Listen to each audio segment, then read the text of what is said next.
नफरतों की जहां में प्यार की बस्तियां बसानी है। दूर रहना तो कोई बात नहीं, पास आए तो कोई बात नहीं। न रुकी है न रुकेगी ये जिंदगी, चलते रहना ही जानती है जिंदगी। सर झुकाने से बात नहीं बनती, सर उठाए तो कोई बात नहीं। नमस्कार दोस्तों, आमने सामने कार्यक्रम में आप सभी का बहुत बहुत स्वागत है। तहे दिल से मैं आपको नमन करती हूँ। और आज एक बहुत ही खूबसूरत हम प्रोग्राम लेके आए हैं, जिंदगी का सफर। इस कार्यक्रम के तहत आज आपकी मुलाकात मैं एक बहुत खास मेहमान से करवाने लगी हूँ, जो बहुत ही छोटी सी उम्र में अपने भारत की परंपराओं को लेकर विदेश की भूमि में एक अपना परचम लहरा रहे हैं और नई तरह से वो उन सारे संस्कारों को देने की कोशिश कर रहे हैं और शांति के पथ पर चलने की कोशिश कर रहे हैं। जिसको कहते हैं कि आज तक जिन्होंने योग के साथ आने वाली पीढ़ी जो बिल्कुल दिशाहीन हो चुकी है, उनको नई दिशा के लिए दिखाने के लिए, उनको एक सही रास्ते पे लाने के लिए और उनके अंदर जो अपना ब्रह्मांड है उसको दिखाने के लिए उनको किस तरह से किया जाए ताकि वो अपने आप को पहचान सके, अपने लक्ष्य को जान सके कि ये मनुष्य जीवन कितना अनमोल है, इसे यूं ही व्यर्थ मत गवाइए। तो उनको एक ऐसी दिशा देने के लिए जिन्होंने कार्यक्रम शुरू किया है इस चीज़ का और अपना एक लक्ष्य इसको हासिल किया है, उसके लिए सचमुच बहुत ही हमारे लिए गर्व की बात है। तो आइए मिलते हैं श्री सुजान शाह जी से। सुजान जी, आपका बहुत बहुत स्वागत है। नमस्कार नमस्कार। बहुत ही अच्छा, इतना ब्यूटीफुल आपने मेरा इंट्रोडक्शन किया। और इस जिंदगी का सवाल, इस जिंदगी का जो प्रवास है, कितने सारे चीज़ें हम सीख सकते हैं। आपके इतने सुंदर इंट्रोडक्शन के लिए मैं बहुत बहुत नमस्कार। बहुत शुक्रिया। तो सुजान जी, मुझे जैसे पता था कि आप एक होम्योपैथिक के डॉक्टर रहे, उसके बाद यहाँ पे आप एक योग के आध्यात्मिक गुरु भी हैं, अपना प्रवचन भी करते हैं, पर जो अपना की नोट स्पीकर के तौर पे भी करते हैं। आपकी यात्रा भारत से, आपका जो वो थी यहाँ कर्मस्थली बनी और यहाँ आके ने जो किया वो अपना जरा बताइए कैसे। जी बिल्कुल, काफ़ी महत्वपूर्ण जर्नी रही है मेरी की जो यात्रा भारत से यूएस तक, अमेरिका तक ये यात्रा है। मैं बड़ा हो गया एक काफ़ी छोटे गांव में जिसकी लोक संख्या 20,000 से ज़्यादा नहीं थी, और इस कारण उस वक्त पूरा गांव मेरा एक घरौंदा बन गया था। तो जो भी कोई, हम जिसके भी साथ बात करते हैं, उछलते हैं, खेलते हैं, जहाँ से पढ़ रहे हैं, जो माँ बाप हमारे जो सिखा पट्टी दे रहे हैं, वो एक सब साथ में उभर के आया था। और मैं अब इस उम्र में सोचता हूँ कि सबसे महत्वपूर्ण मेरी यात्रा का जो भाग है वो है मेरा बचपन, जहाँ पे मैंने कई लोगों से इतनी सुंदर चीज़ें सीखी है।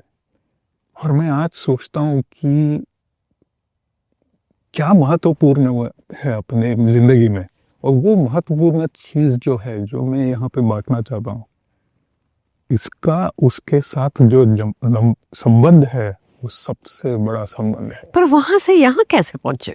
जी, तो मैंने जब होम्योपैथिक मेडिसिन की जो पढ़ाई की, मेडिसिन एंड सर्जरी, मैंने अपनी प्रैक्टिस खोली पुणे में, और तुरंत मुझे ये पता चला कि ये जो एक के ऊपर एक जो कंसल्टेशन होती है वो मेरे लिए नहीं है। तो मैं काफ़ी 3-4 साल में उससे उभर गया, और मैंने सोचा कि मुझे और भी कुछ आगे पढ़ाई करनी है, और भी मुझ में ऐसा कुछ है जो मैं लोगों के साथ बांट सकता हूँ सिवाय होम्योपैथिक मेडिसिन के। बहुत खूब, बहुत खूब। पर इसमें आपके प्रेरणा स्रोत कौन रहे? किनका असर आपके ऊपर ज्यादा पड़ा? जी, अगर मैं कह सकूं तो सारे जो गांव वासियों हैं जो मेरे साथ मेरे संबंध में आए हैं उनका सबका नाम लूं, बट सबसे पहले तो माँ बाप का नाम लेना पड़ेगा, बहुत खूब, बहुत खूब, बहुत अच्छी बात है। क्योंकि जो मेरी माँ है, मेरे जो पिताजी है, उनका बहुत ही अच्छा सा मेरे ऊपर प्रभाव रह चुका है। और जो भी मैं हूँ आज, बचपन में हम ध्यान बहुत करते थे खुद के बारे में, जो खुदी होती है, कि जैसे हम वो शेर में कहते हैं, खुदी को बंद कर बुलंद इतना कि खुदा बंदे से खुद पूछे बोल तेरी रजा क्या है। ये सब शायरी हमने पापा से बहुत जब छोटे थे तब से सुनी है, तो इसलिए सवाल आता है कि खुदी क्या है जी। तो वो पापा ने, जो मम्मी ने, जो हमको वो सिखाया है बचपन में, ताकि उस वक्त तो हमें इतना कुछ पता नहीं था कि खुदी होती क्या है, छोटे छोटे उम्र में। लेकिन जैसे हम अब बड़े हो गए तो अभी हमको समझ में आ रहा है कि उस वक्त बचपन में जो कहा गया था उसका महत्व आज के जीवन में हमारे क्या है। बहुत खूब, बिल्कुल ठीक, सही है। आपके गांव का नाम नहीं आपने बताया, क्योंकि गांव का नाम तो रोशन होना चाहिए। जी जी जी बिल्कुल। कहाँ पे है? इस गांव के मिट्टी का मैं बनाऊं, इस मिट्टी की सुगंध मुझ में है, मैं ये जरूर कहूँगा। और गांव का नाम है आनंद। ये उत्तरी कर्नाटक का जो भाग है, जहाँ सोलापुर और कर्नाटक, महाराष्ट्र कर्नाटक एंड हैदराबाद एरिया है, वहाँ पे मैं बड़ा हो गया। प्रकृति की गोद में पले आप। हाँ जी, काफी लोगों तभी- के साथ में। हम्म, जी। और इतना एक विलक्षण वहाँ पे एक अलग सा ही माहौल था, क्योंकि इतनी सारी भाषाएं हम बोलते थे, कन्नड़, गुजराती, मराठी, इंग्लिश, हिंदी, तेलुगु थोड़ा बहुत। तो इसके वजह से वो एरिया में जो हम बड़े हो गए, तो उसी ही तरह इतने लोगों के आनंद और प्यार से हम बड़े हो गए, और वैसे ही सोचता हूँ मैं भी, वो मुझ में है जी। बहुत खूब, बहुत जी। खूब, बहुत खूब। तो उसको आपने अपनी वो जो जैसे गुलाब का पौधा जहाँ से आया और खुशबू फैलानी है, जी। तो वहां से जो आप आध्यात्मिकता लेके आए जी। और उसकी खुशबू आपकी यहाँ पे पहुंची। बहुत सही कहा आपने, बहुत ही अच्छी तरीके से कहा। क्योंकि मैं जब पूछता हूँ खुद को कि मैं खुद कौन हूँ, ये जो खुदी जो बनाई हुई है मुझ में, ये कहाँ से आती है, तो ये तो मेरे जो पिताजी, माताजी, मेरे जो गांव के लोग हैं, वो मेरे बचपन के सालों में वो बनाई हुई है। उसकी जो खुशबू है, बिल्कुल बिल्कुल। अभी अभी तो शुरुआत हो गई है उसकी। तो यहाँ आप जब अमेरिका आए, तो तब तो आपको किस तरह से, आप तो होम्योपैथिक डॉक्टर थे, जी। तो ये एक जिंदगी का सफर वहां से तो यहाँ तक पहुंच गया। जी। और वहां से आपका सफर कैसे मुड़ा और क्या हुआ, थोड़ा सा अपने बताएंगे? जी, वो काफ़ी मुश्किल था, क्योंकि हम जहाँ पले बड़े हुए हैं, वहाँ पे एक ऐसे होता है कि एक आप जो करियर बनाते हैं, जो अभ्यास आप करते हो, जैसे मैंने मेडिसिन और होम्योपैथिक में किया, कि उनका ऐसा ही है हमारे यहाँ कि ऐसे ही होना चाहिए, यही पढ़ना चाहिए। लेकिन हमारे घर में ऐसा एक अलग था कि मैंने सोचा मुझे होम्योपैथिक नहीं करनी है, मुझे लग रहा है कि मुझ में और भी कुछ है। तो वो संघर्ष बहुत बड़ा था कि मैं कर पाऊंगा क्या, मैं कुछ गलत तो नहीं कर रहा हूँ। तो ये जो ट्रेडिशनल थिंकिंग, जिसको हम कंडीशनिंग बोलते हैं, वो कंडीशनिंग से उभर के ऊपर जाना इतना आसान नहीं था, बहुत मुश्किल होता है। लेकिन ये खोज थी। ये अपने आप को एकदम दिशा को बदलना, पर वो दिशा तब बदली जाती है जब आपके अपने जो अंदर, आपने अंदर झांक के देखा कि मैं क्या चाहता हूँ। तो आपने अपनी मैं की आवाज सुन के एक लक्ष्य जो चुना, वो आपने वो लक्ष्य चुना, तो सचमुच वो कठिन तो होता है, बहुत ज्यादा है, पर उसको लक्ष्य चुनना भी से भी ज्यादा होता है उसके ऊपर टिक कर, उसके ऊपर अपना विश्वास जमा कर आगे बढ़ना। वो आपने कैसे किया? उस मुश्किल दौर में मुझे कई अच्छे लोग मिले, जिसको हम मेंटोर कहते हैं यूएस में। कई लोगों ने कहा कि मैं तुमको सिखाऊंगा कि इस दुनिया में कैसे रहते हैं और तुम किस चीज़ से लेके प्रभावित हो, जो तुम्हारी यूनिकनेस क्या है। वो लोगों ने भी काफ़ी हेल्प की, लेकिन सबसे ज़्यादा महत्वपूर्ण यात्रा तो भीतर की यात्रा होती है। अगर भीतर में हम उससे लिंक नहीं हो रहे तो बाहर का तो सवाल ही नहीं आता। बिल्कुल सही। तो उसमें उसी को मैं पूछता रहा कि ऐसा क्या है मुझ में जो मैं अभी भी खोजना चाहता हूँ, जो जिसको मैं चाहता हूँ कि अभी भी उसको मैं प्रोत्साहन दूँ। तो वो बहुत बड़ा कठिन प्रवास था, लेकिन मुझे कठिनता पसंद है। मैं आई लव चैलेंजेस। बहुत खूब। जी जी। बहुत खूब। तो ये काफ़ी अच्छा, जो भी मैंने किया, मुझे लगता है कि मैंने काफ़ी अच्छा किया। जी जी। अब आपका जैसे आप साधना करते हैं या आपका बच्चों के साथ आपका है और बच्चे भी उनको आपने चुना जो अपने रास्ते से भटक चुके हैं थोड़े से, जिनको बिल्कुल दिशाहीन हो चुके हैं। एक एक सेल्फ ही इसको जिसको कहें कि एक बहुत बड़ी एक चुनौती का काम है, इस चुनौती भरे काम को। तो बड़ी आसानी से मैंने आपके लेक्चर देखे कि बड़े आसानी से आप उसको कर जाते हैं और उनके दिल तक पहुंचना, राइट, वो बहुत बड़ी बात होती है, राइट। वो आपने पहले उससे बताइए कि आपने कौन कौन से उसमें टूल्स जिसको कहते चुने। जी, सबसे इम्पोर्टेंट जो भीतर में हमको होता है, सब लोग इससे डरते हैं कि मैं जब भीतर में जाऊंगा और अपनी जो चीज़ें हैं, जो यूनिकनेस है, उसको डर के बाहर भागने लगते हैं। और वो भागने लगने से उनका वो डिस्ट्रैक्शन जो है वो निकल जाता है। ठहराव, जो ठहराव है अपने में, जो आप कौन हो, वो बहुत ज़रूरी है। और जितना आप अध्यात्म में जाते हो, आप खुद को अकेले महसूस करोगे।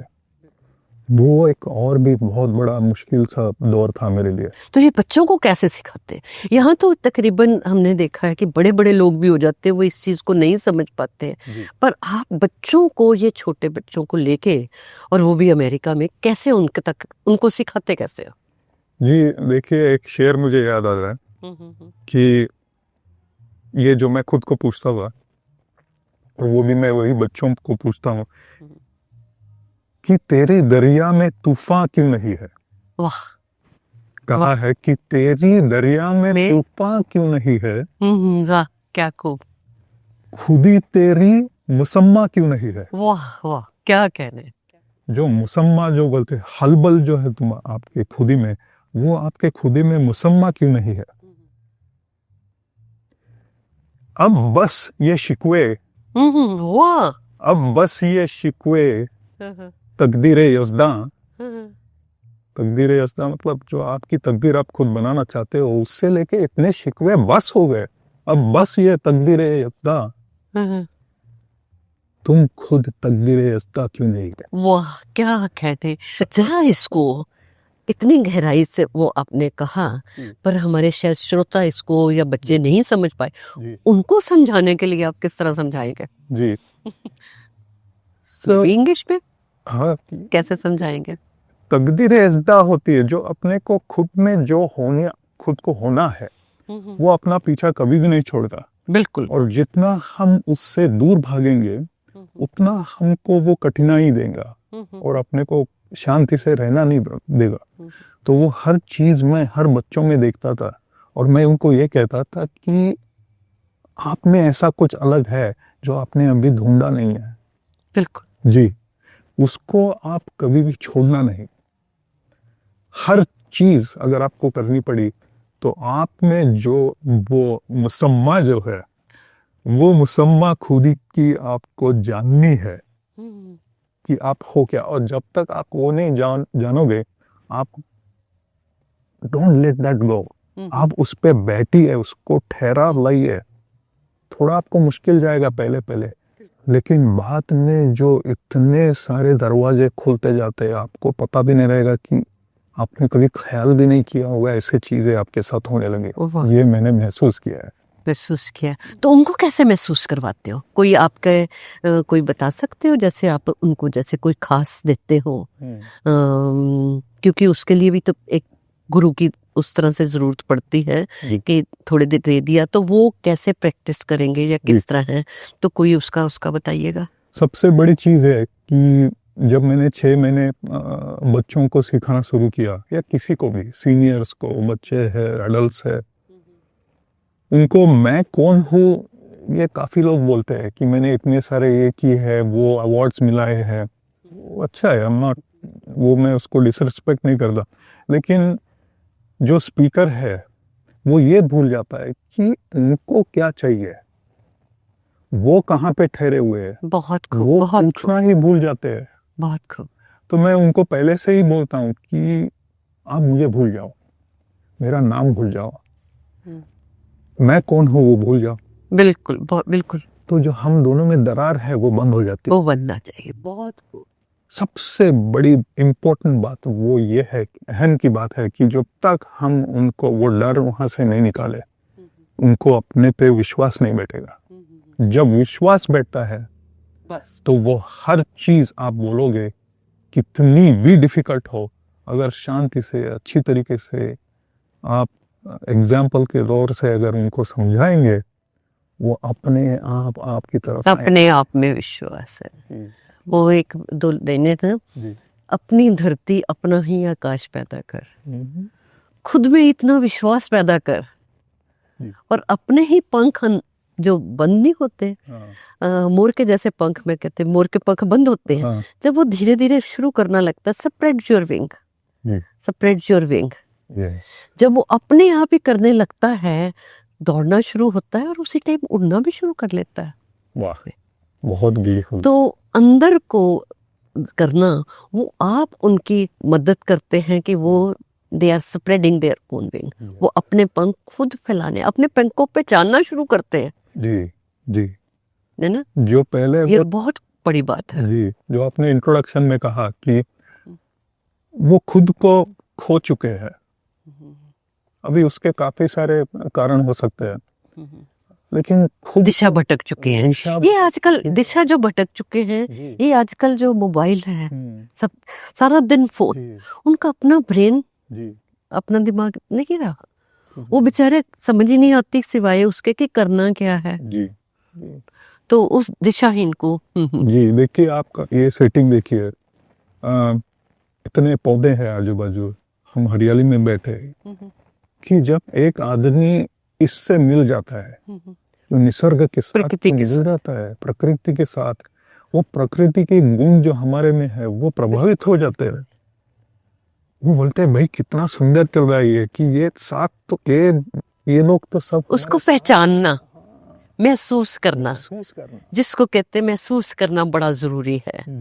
अभी जैसे बुद्धा है, हमें इसको ज्यादा ध्यान से देखते जाओगे तो इसकी खूबसूरती स्माइल देखने लग जाएगी, फिर ये मूर्ति नहीं होकर हर एक हिस्सा बोलने लगेगा, एक क्वालिटी बन जाती है, एक एक चीज उसकी बोलने लगती है। और अपनी भाषा, मुख की, इसको मैं कहते हूँ मुख की भाषा, मुख की भाषा, मुख की भाषा समझना बड़ा जरूरी हो जाता है। बहुत सही कहा, है ना? बहुत सही कहा।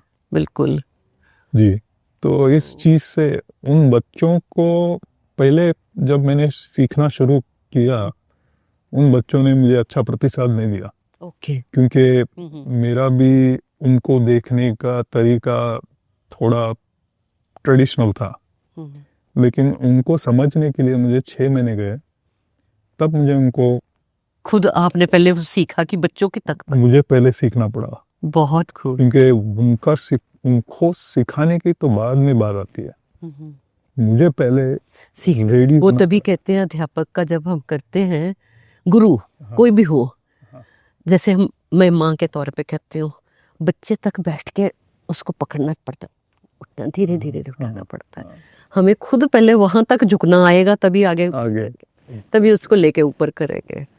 और वो आपको इसका मतलब वक्त लगा खुद को भी। जी बहुत जी, बहुत मुझे पर्सनली तभी अच्छे गुरु बन सकते हैं। हाँ, और वैयक्तिक रूप से मैं अभी भी सीख रहा हूँ कि कितना जो मेरा कंडीशनिंग है, जो मेरे लेंस है, जिस तरीके से मैं दुनिया देखता हूँ, उसको मैं कितना न्यूट्रल कर सकूं ताकि मैं उनको आजमा सकूं कि आप हो कौन, कि आपको चाहिए क्या। बिल्कुल बिल्कुल। अगर मैं इसके मेरे मस्तिष्क में अगर मैं इतना हलबला हूं तो दुनिया की कौन सी भी चीज मैं समझ नहीं पाऊंगा। जब तक ये शांत नहीं होता बिल्कुल अंदर की हलबल जो है, तब तक मैं बाहर की जो दृष्टि है जिसको मैं आजमाने की कोशिश कर रहा हूँ, उनके बारे में कुछ भी जान नहीं सकता।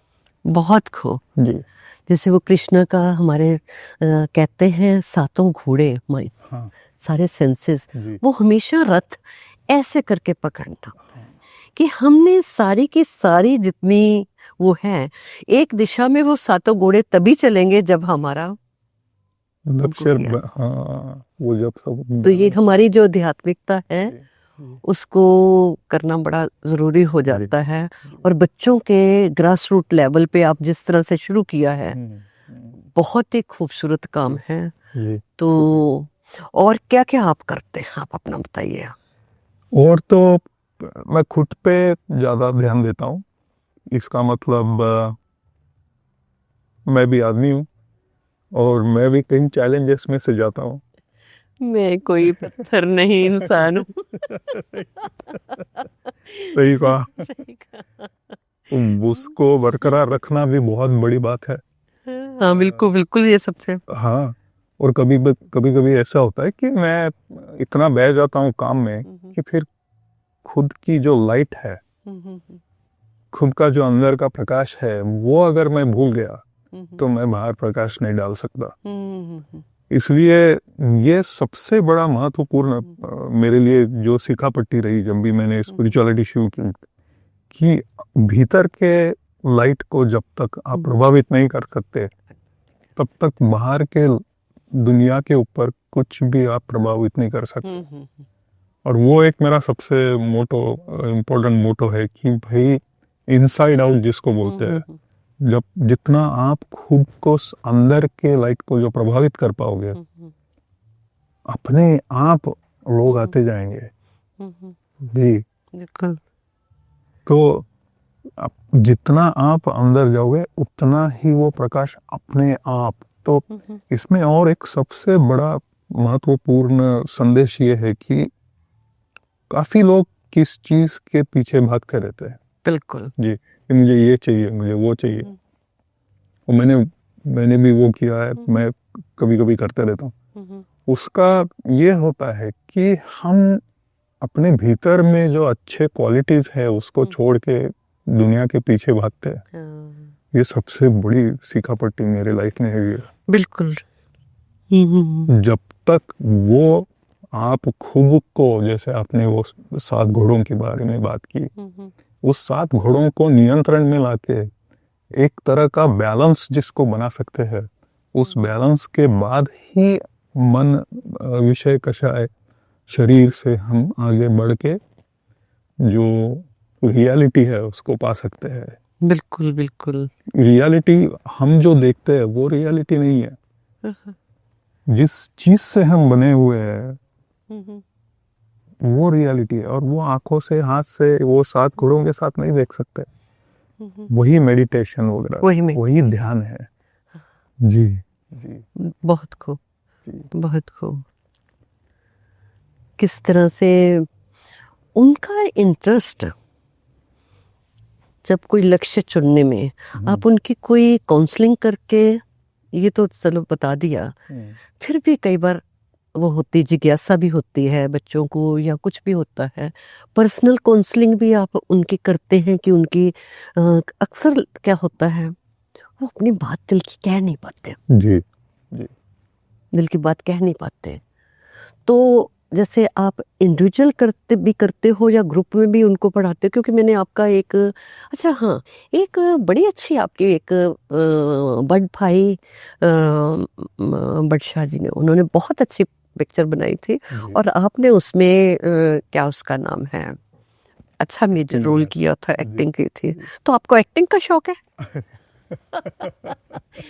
देखो मैं निजी जिंदगी में तो बहुत सारे रोल करता हूँ। मैं फादर भी हूँ, भाई भी हूँ, फ्रेंड भी हूँ कई लोगों का। लेकिन स्क्रीन पे एक्टिंग करना वो मुझे नहीं, मैं एक्टर नहीं हूँ। लेकिन जो काम हम कर रहे थे उस चीज से लेके जो हमारा जो बड़ भाई ने आइडिया हमने लाया था, बहुत उन्होंने, वो तो खैर बहुत अच्छा करते हैं। तो उनका, उनके तो खैर छोटे छोटे स्टार अपना बहुत अच्छी तरह जी, है। जी। बिल्कुल। तो तो एक्टिंग में इसमें आपका पूरा बीच में आया तो हाँ। मैंने कहा तो उन्होंने मुझे एक्टिंग में लाया। मैं एक्टर तो नहीं हूँ, लेकिन उन्होंने मेरे से एक्टिंग करवाई क्योंकि ये डिटेंशन के ऊपर था। डिटेंशन पे हाँ जी, किया ना आपने। जी। तो तो वो एक्टिंग नहीं था, वो रियल लाइफ थी।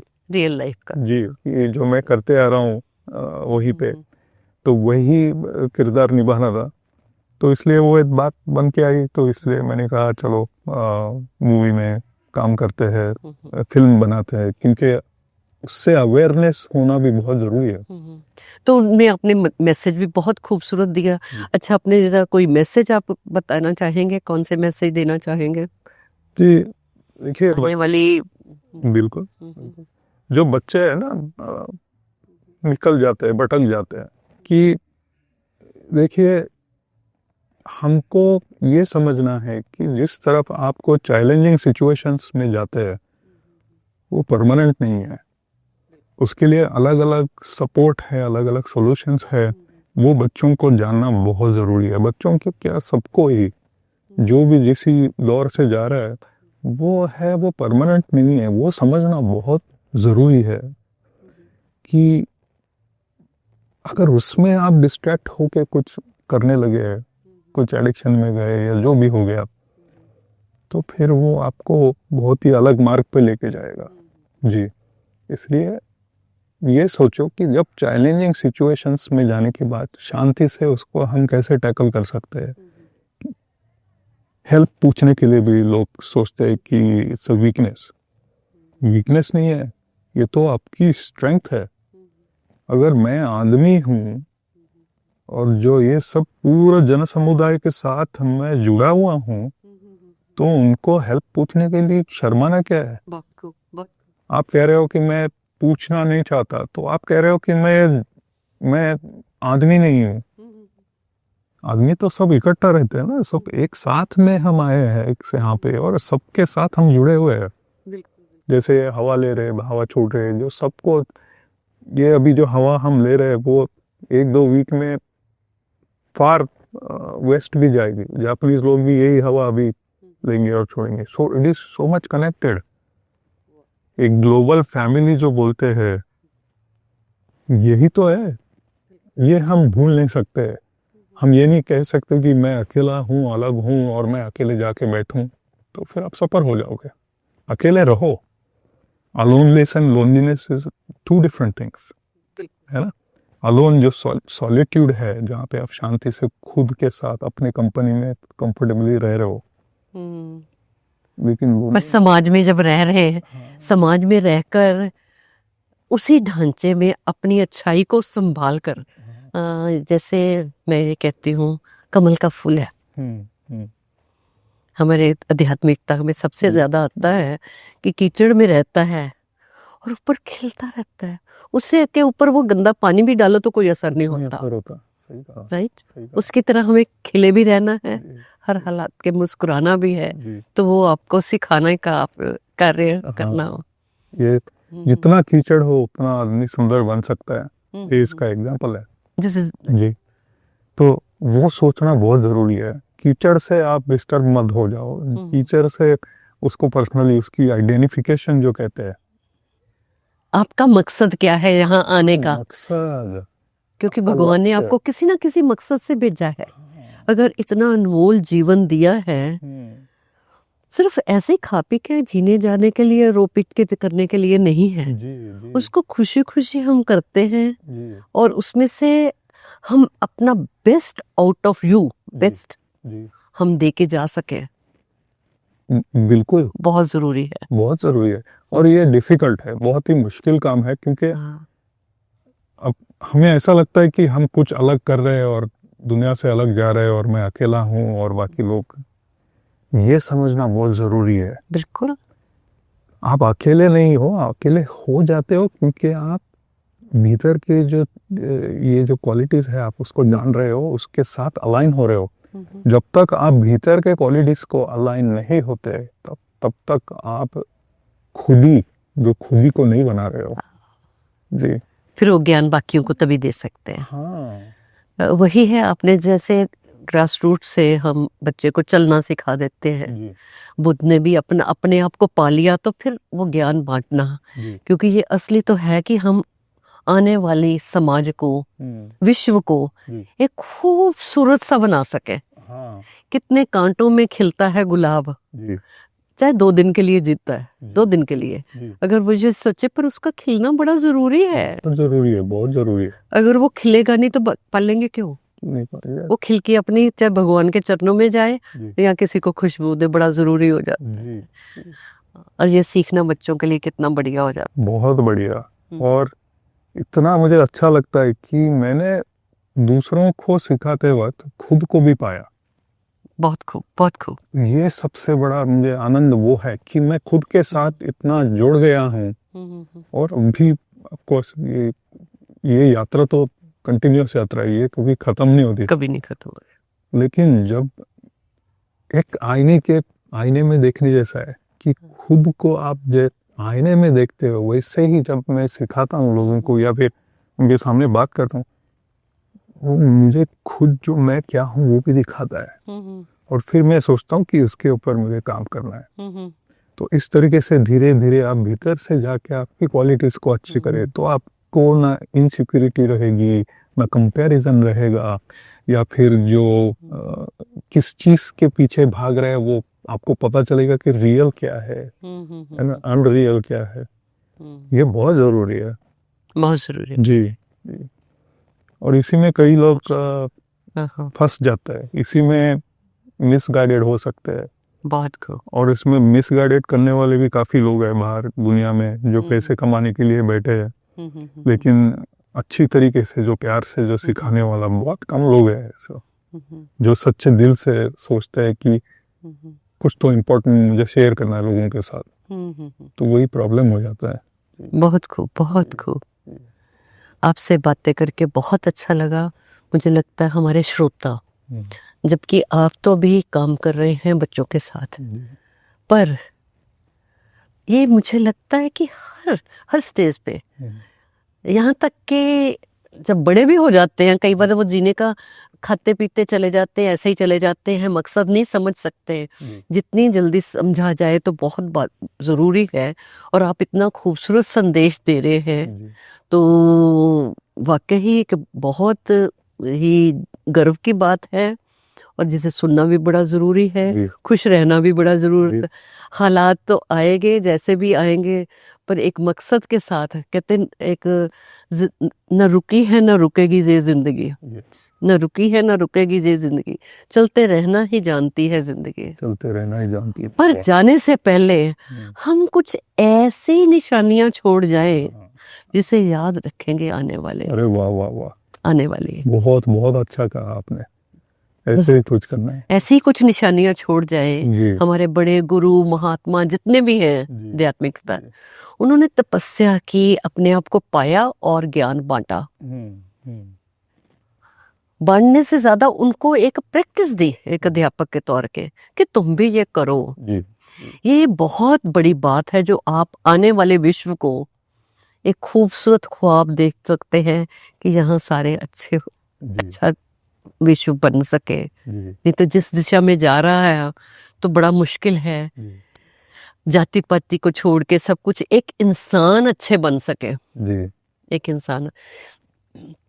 अब बहुत अच्छा ये समझा रहे हैं।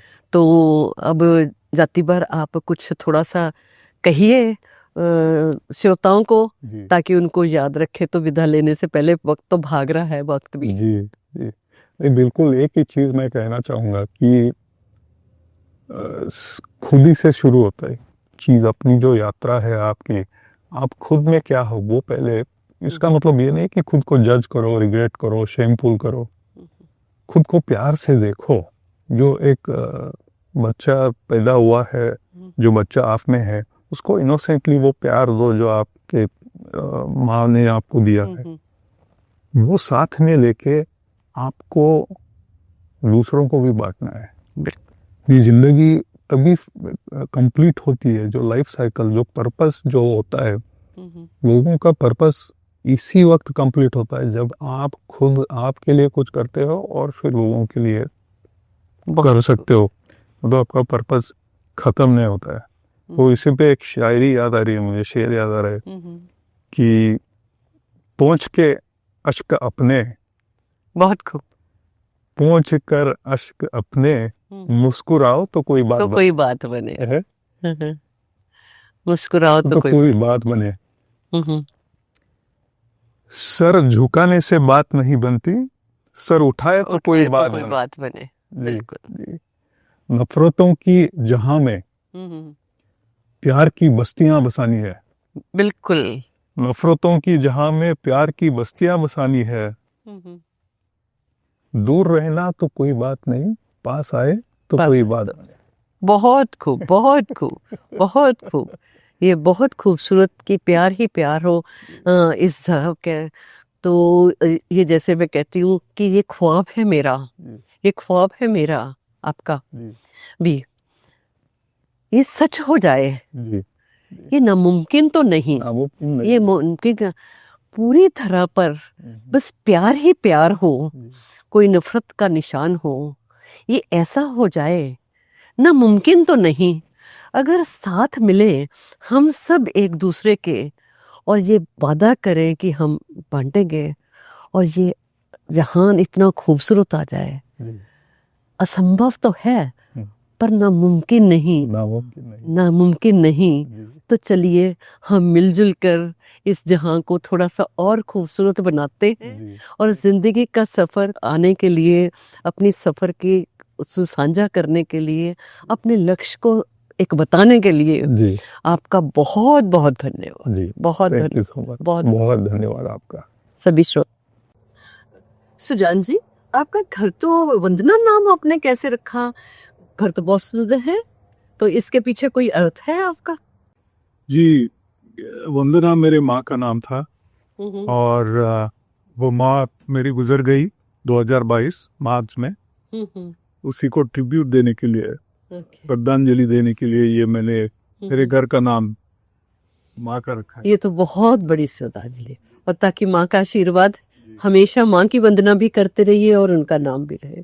बहुत आपकी शुभकामनाएं।